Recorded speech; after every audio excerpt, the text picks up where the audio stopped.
came to IIM Ahmedabad, I didn't even know what a share was. I didn't know what debit and credit was. Lucknow change in mindset for the women as well as the families, because very often families also think that daughters do not have the same claim on the family assets. They don't need to know everything. The sons need to.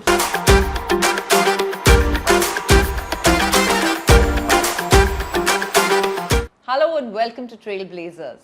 I am Ruchi Makkad, and with me in the spotlight today we have Devina Mehra, author, Money, Myths and Mantra. Welcome to the show, Devina. Hi Ruchi, thanks for having me. Devina, Money, Myths and Mantra is a book that challenges common financial misconceptions. What, according to you, is the biggest money myth that you believe holds people back? Oh, there are so many. I mean, that's why I've written a whole book about it. Yes. But there are like many basics which people forget, from risk management to asset allocation or global diversification. Yes. So many things like that. And as far as the market is concerned, people think, for example, you should invest in your circle of competence, or you should do what successful investors have done. Yes. Many of those are myths once you go deep into it. Once you go deep into it. So one has to really... you're saying it's very important to either be really in it. On the surface, it's a little hard to make your decisions. No, that's actually not what I'm saying. Okay. Yeah. Okay. So because that's one thing which holds people back, that they think they don't know enough. Yeah. But actually, you do not have to wait till you know everything until everything is optimal. Okay. So the whole point is that if you are earning, please start saving and investing, even if it is not 100% optimal. And the really one part which people forget is that cocktail party conversations about people saying that, oh, I told you about this stock 6 months ago and look how many times it has gone up, are all very well. But actually studies show that most of your returns, as much as 85–90% of your returns come from asset allocation, not from which stock you buy, but how much of your money is, again, asset allocation sounds fancy, but it's pretty simple. That how much of it, for example, is in equities, how much is in fixed income, which includes fixed income mutual funds and fixed deposits, how much is in gold, how much is in real estate. So get that right. And within equities, don't be too much into one sector or one theme. And at least if you do that, you are sorted for most of the way. So it's not so complicated. Yeah, so that's a generic rule you must keep. That's fair, and that's also easy to understand. Yeah. So what inspired you to write the book, and what gap in financial literacy were you looking to fill when you were writing? So it was really that for me, this whole journey in financial markets has been one of learning. I always say that I'm in a business where the input and output is money, but the thrill for me is in the learning. Okay. So all through my life, if I look at things, what really excites me and enthuses me and gives me pleasure is learning, not just of course in markets, but other things also. But this is one of the very few careers that I can think of where even 30+ years on, you're learning every day. There will never come a stage where you will say that I know it all. I know what's going to happen. So the book really came out of trying to communicate what I have learned in these 30-odd years. So really, it's culmination. Culmination of all that I have learned in over 3 decades. And once you learn, you also want to tell people, you also want to teach, and maybe it's in my genes because my parents have been both academics. Oh, wonderful. So while I did not literally follow in their footsteps, but research and teaching have both been part of my life in another form. Where did you grow up, Devina? I grew up in Lucknow. Oh. So very far away from the world of business. In fact, till I came to IIM Ahmedabad, I didn't even know what a share was. I didn't know what debit and credit was. Lucknow back then, and maybe even now, was not at all a business city. Like there was no exposure to business, and my parents had zero interest in money and investments. Oh, that's amazing. But a passionate city at that. Very passionate people and a great city nonetheless. The title of your book, there's a word you've used called mantra. My question is, if you had to put in one core financial advice, or a principle into the word mantra, what would that be ideally? Yeah, actually I've talked about 9 there, but if I talk of one basic thing, Yeah. don't be at extreme ends of the risk spectrum. You know, don't be only in bank fixed deposits, which is the lowest risk but also the lowest return, and over 30 years you will not make that much money. Yeah, so be, and neither should you say, I mean, I see people who have not even invested in equity suddenly saying that I will make a living trading stocks or options or even crypto. So don't go to that extreme of the risk spectrum also. So be in the middle, get a decent return on your money, and over like 20-30 years that makes a difference of 4 times, that from being in fixed deposits to being in something which has some equity, some fixed income, can make that kind of a difference. And also one other thing which people in India often forget, which is global diversification. When I started working, for example, the dollar was 12 rupees. Today it's 87. So in the course of less than a career, that's the move. So when you're talking of long-term financial planning, what I need to have 20 years, 30 years hence, you cannot forget global diversification. So the point is, in general, the mantra is really to diversify within the country and globally as well. And globally, and not be at one end of the risk spectrum, not ultra low risk and not very high risk either. Yeah. When it comes to women, many women struggle with taking the first step into investing. What is your advice for somebody who's intimidated by the whole concept of investing, to get into the markets, to take that first step of doing it? Because there are a lot of women who are nervous about stepping in, and I'm sure you know the numbers, but there are a huge number of women, or percentage of women, who don't enter the financial conversation. Yeah. So what is it that, like I said, they're very intimidated by the whole concept. So what is the first step in financial planning, especially, I'm asking from a woman point of view, because they aren't getting there soon, that you would say? Yeah, first of all, this is a cause for me, because as I say that unless you take charge of your finances, you're not really independent. And that's one thing which often even highly qualified professional women are willing to cede. And one of the reasons is that there are too many things on their plate, and they say that this is one thing my husband is happy to take care of, so let him take care of it. But that's the wrong way to go about it. So take charge of your finances. And also, first principle to remember is that confidence does not equal competence. So just because the men in your family, your father, your brother, your husband, or your boyfriend, talks more knowledgeably about finance or investing, doesn't necessarily even mean that they really know that much. So don't forget that. So and now all the resources are available to educate yourself if that's what you want. But as I said, first thing is, even if you get the broad asset allocation right, you will make a few mistakes, fine, but get started, because the longer you leave it, the more you need to invest every month and every year to get to your goal. And also remember, if you invest in risk assets like equity, there will be losses at some point. Of course, you must cap the losses and have stop losses, but that's another conversation. The point is that, again, if a woman makes a loss in the market, she and her family will often tell her, tumko to aata nahi tha, why did you get into this? And she will beat herself up. Whereas when a man makes a loss, often the wife does not even bring it up, that let's not hurt the peace in the mind, in the house and all that. So be be okay with taking some losses.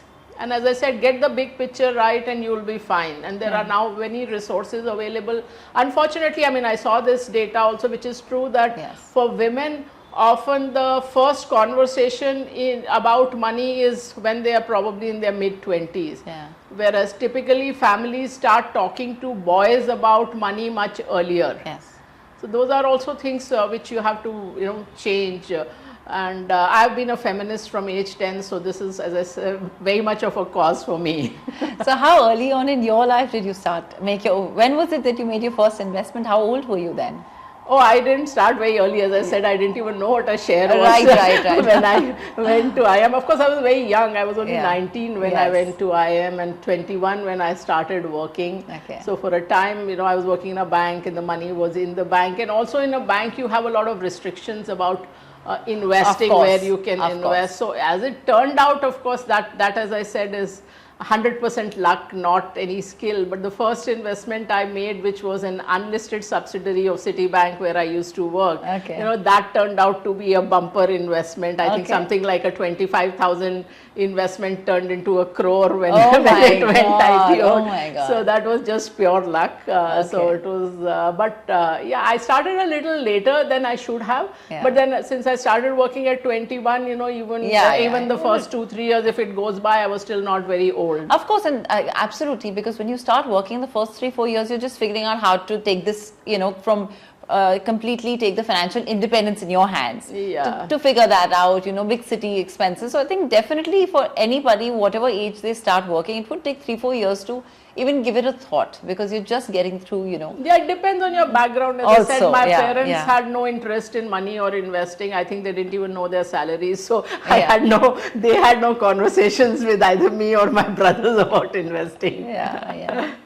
So what do you think it'll take to break this, how do I say it? Like, this cold air between money and women, like this difficult relationship, as we'd like to call it. Should there be a more, is it that families should bring up more conversations, or, there is a little bit of a distance there, and or should we have more workshops in the country? Should it be a part of the education system where it's taught early on? What are your feelings about that? Or is it some research that one should start doing on their own, which is independent? A change in mindset for the women as Yes. well as the families, because very often families also think that daughters do not have the same claim on the family assets. They don't need to know everything.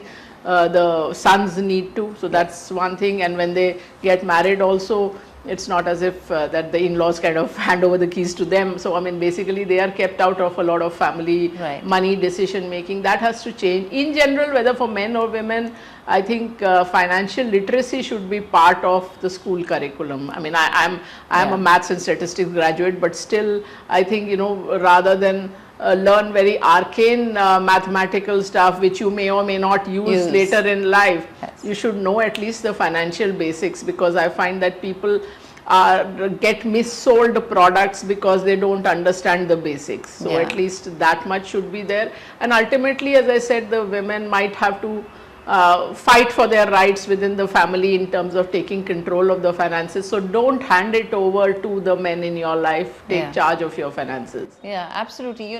Because there's so many women who do so well when it comes to commerce as a subject or as a stream, and even in economics, they're doing really well. The numbers are amazing. But I think when it comes to money, it's probably when you get hands-on and you get your hands dirty is when you learn how to, exactly keep it well. So yeah, you're absolutely right. One has to just dig into it and take a dive in the pool. What are some financial risks commonly people underestimate, and how can they sort of correct that? So that's the thing about, I mean, one of the topics that I'm really interested in is how your own brain trips you up, because the human brain has evolved for survival and procreation, not to optimize your portfolio. So that I often say your brain has absolutely no interest in your portfolio value. So one of the interesting things about us is that what is called an attribution bias, which means that if you ask someone that how much of your returns in equities or in investments in general do you attribute to your own ability, and how much is it because of luck? If the market has been very good, let us say till it was towards the October 2024. Everybody will say that I was this genius who found about this stock and invested in it, and look how well it did. But if the market has been bad, then there are all kinds of villains that are found, that the central banker or RBI did something wrong, or the Fed did something wrong, the politician did this change, or the management of the company gypped us off, or insiders in the market gypped us off. But the fact is that in any returns, any investment, there's an element of skill and there's an element of luck. But in successes, we attribute it all to our geniuses. And when things go wrong, then we say it is bad luck. But we don't look at good luck in the same way. But in both, there are both these elements. That's so true. that is one thing which people forget in good times. So in theory, everybody knows that equity markets are volatile, but when you're living through that volatility, you forget it. And there's something called recency bias, that whatever happened off late, you think that will continue forever. Yeah. I mean, I'll give you a couple of examples. Like in 2021, in India, there were a lot of NASDAQ ETFs and funds by mutual fund companies that were launched. And at that time itself, I said that, you know, NASDAQ has done very well for 2-3 years. It will not last forever. Yeah. And sure enough, you know, next year the index crashed 40%. And now some people panicked and sold. So you are now compounding a bad buy with a bad sell. So keeping your your principles, your systems in investing intact through ups and downs, that is what takes a lot of emotional grit and discipline. Yeah. So that's the part that is often hard to get. Yeah, and also probably the patience of okay, it's gone down, but let's wait a little longer. Maybe things will get better. You know, the sort of hope instead of a panic attack. Yeah, but then, I mean, on stocks, you cannot always hope. So that's why I'm saying on individual stocks always have stop losses, because a stock that has gone from 100 to 50 can go from 50 to 25. So it's gone 50%, it can go another 50%. But big indices, that principle probably holds. Devina, women are known to be great savers, but does that always translate into being good investors? Doesn't always. I mean, always. As you said that even women who are not working outside the home, like some of our grandmothers, etc., were still managing the household budget and keeping money aside and all that. Yeah, that was good for a time, especially when there was scarcity.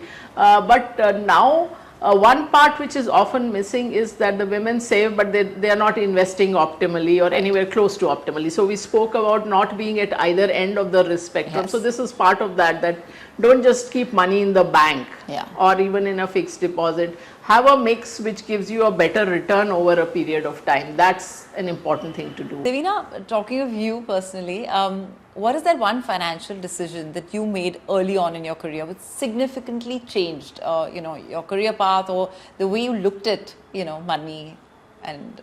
Actually, for me, it was a career change rather than anything. Okay. Yeah, because I was 7 years, I was working in a bank, and then I set up First Global a little over 30 years ago. 31 years now. Wow. So that was, and I took the plunge at a time when there was no glamour associated with a startup or being an entrepreneur. There was no funding available or anything. And for me, the big jump was, one major thing was that Dr. Manmohan Singh, in his liberalization budget in the 92-93, he opened the market to foreign institutional investors, and I said, now the market will professionalize, because till then professional equity research did not exist in India. I mean, we did not even have a course on it at IMA because that career didn't exist. So that was a plunge into the unknown to some extent, because it was like that now the market will change. Now there will be a more professionalization. So that was the big move. Okay, wonderful. If for your readers, if there was one lesson from your book that you wanted them to hold on to and stay with, what would that be? Be a first principles thinker. So that has been something that I have held very dear to myself. What that means is that don't take for granted anything you hear on TV, anything you read in the book, not from me, not from a professor also. Any course you do and anything that what the greatest investor so-called in the world has said, always test it against that, does it hold true? Because not everything that you hear of holds true, and maybe it did, it was right at one point in time in a particular market, and maybe it's not right now. So that's the way I have led my life, and that's a lot of the lessons in the book also came out of that, out of checking, testing whether what is being said is right or wrong, and should I agree with it or not agree with it. Yeah, so it's very time specific to your current time and when you decide to actually invest, as opposed to it being such a generic thing. It's been wonderful having you in the show, Devina, and thank you for joining us. You're a true trailblazer, and we're so glad we could do this together. Thanks, Ruchi. Lovely speaking with you.